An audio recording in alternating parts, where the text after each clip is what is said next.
Niche down, they tell you, niche down. And that is advice that you'll hear a lot when you are in the human-centered design space, marketing, and perhaps also when you're an entrepreneur.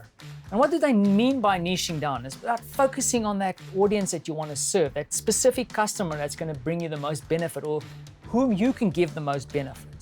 But in this video, let's think about a little bit about where we're niching down from, and perhaps thinking a bit more expansively around the people who are using our products and services. Hey, my name is Werner Puchert and I'm a creative entrepreneur.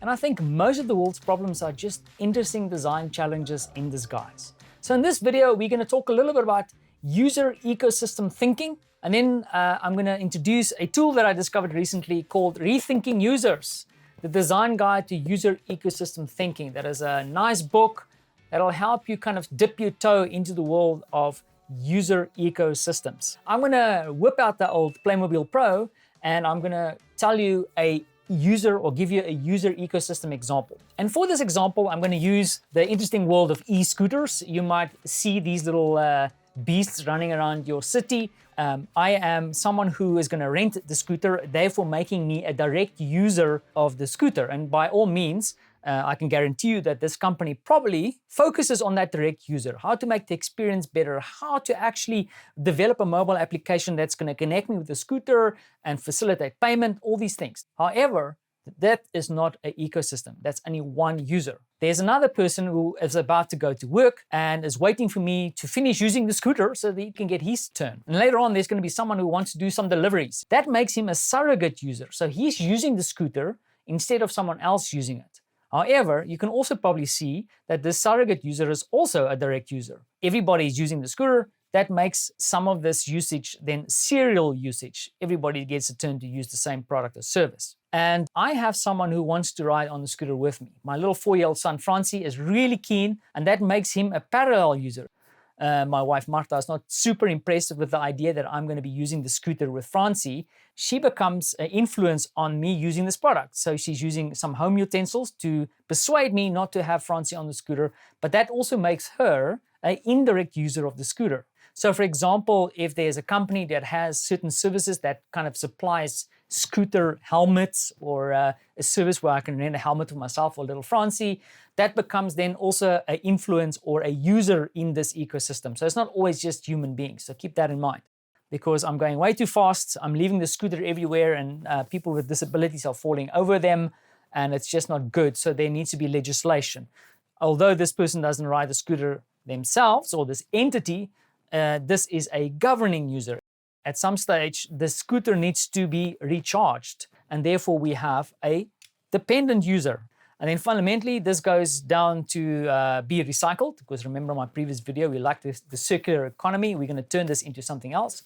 Therefore, we have what we call a generative user. It's going to generate something else from this scooter. You can imagine that for each one of these users, there's a whole subset of different ideas or services or extensions of the product that you can create. The other thing that makes me really excited about thinking about a user ecosystem is that you are starting to consider a co-experience. You can see that there's a co-experience between the serial users, how I hand over the scooter to the next person and in what state. So when you start thinking about a user ecosystem, it unlocks a whole different subset of opportunities. You can become more inclusive as a business, considering what some of the other users might need. Now, at the beginning, I started talking about niching down. Once you've developed an ecosystem like this, you can then strategically decide where you need to focus and how and to whom you want to niche down to. But in practice, it might get a bit complicated. And that's why I want to introduce you to this tool that I found recently called Rethinking Users, the design guide to user ecosystem thinking. Now, once again, this is an approach to it. There's different ways to do this. I just found this kind of really digestible and easy to get you going quite quickly. This is a book and also a subset of cards that you get with the book. The book is written by Michael Youngblood and Benjamin Cheslock, and then very nicely illustrated by Nadeem Haderi. Inside, as I mentioned, you have the book, 112 pages of juicy goodness, and then also you have a set of 15 archetypes supported by 6 exercises explaining how you can use the archetypes. What is in the book? They unpack the thinking around user ecosystems and why that is important and why that could bring value to your business. how they've approached it, and then how they have decided or approached developing the 15 archetypes that you can then apply in your design process. Also, they then go into the detail of the archetypes that supports the archetype cards. They also have some illustrations that supports and illustrates an ecosystem in practice, just to give you an idea of how you can apply the cards and how that can be applied in real life. And then at the end, they also unpack the different exercises. Easy read, I got through it quite quickly, but I like it in a design tool because then you can start using it very quickly as well. So maybe before I start showing you the archetype cards, let's talk about what is an archetype. Now, in its very basic form, an archetype is kind of a mold or a pattern. So for example, if you had to take these cards into the field, you should be able to spot certain patterns within the users that you're observing. So these are really just patterns. And also respectful to the authors of this tool, I'm not going to show all the cards. I'm just going to talk about maybe 2 or 3 of the cards that you can find and what they look like and what is on them. If you remember my direct user, who was me riding the scooter, here is an example of the direct user card. So you have number 1 there, direct user, and just a short description of what that direct user is. And you'll see that this nice illustrations that I mentioned earlier by Nadine Haderi carries through. Now, when you flip the card around, there's a nice space here where you can stick some of your own notes. But then also there's some questions that you can ask, things that you can think about when you go out and you want to spot or identify these archetypes. For example, is this user experience deliberate or desired? What are some of the possible examples of direct users for our product or service today or maybe in the future? Just some questions that primes you to think about what is a potential direct user. Now here we have the indirect user. Now remember in my example, it was my wife Martha with the kitchen utensils that didn't want me to really ride the scooter with my son on it. So then identifying Martha as an indirect user, and then once again, some questions, and then also a space where you can add your own notes. And then here is another third example, final example in the set, the serial user, the different people who will then use the same product in series. What I like about this tool set is that they are not trying to be prescriptive. This is not the end-all and be-all. Therefore, for example, they've added some cards where if you feel that you need to add more archetypes, you can do so. They have added a few extra cards and you can add them at will. And as mentioned, there's 15 of these archetypes as cards, but then also in detail within the book. Now let's talk about how you could use these. You get 6 exercises that they nicely unpack. For the first example of how you could use this is really going out in the field, grabbing the deck of archetypes, and then actually sitting in the space where you're observing your users as they interact.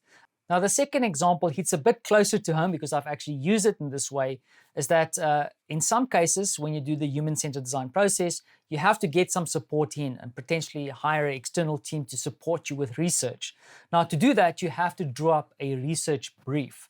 And I use some of these archetypes just to sit back when I was drawing up the brief to really interrogate and go through the ecosystem that my product and service that I was focusing on and helping me brief the researcher and write the research brief. So that is another way that you can use it.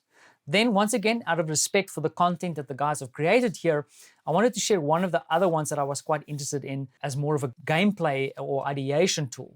Alternative realities over here. And as I mentioned at the back here, all the steps that you can go through so you can apply this with your team. Now, the way you would do that is you would remove the direct and indirect user from the archetypes. You will then systematically go through the rest of the archetypes, asking yourself, what is it that my product and service could do for this specific archetype? Great way to identify alternative use cases or potential areas that you can evolve your product or service. You have 6 of these exercises ready to go, but then you also should be able to develop some of your own exercises or at least bring some of the archetype thinking into the work that you're doing at the moment. There you have it, Rethinking Users as a design guide to user ecosystem thinking. Nice book, 15 archetypes and 6 exercises to get you going. So with that being said, I don't want to stand in your way of getting new business and new business opportunities. So niche down, find the right strategic match for your product and service. But I would ask you this though, if you liked it, give me a thumbs up. More importantly, if you have some alternative approaches or potential ways of discovering more around this whole idea of co-experience in user ecosystems, please drop it in the comments. I would love to know a little bit more about the way you approach this. And then as always, thank you so much for watching this, and then catch you in the comments.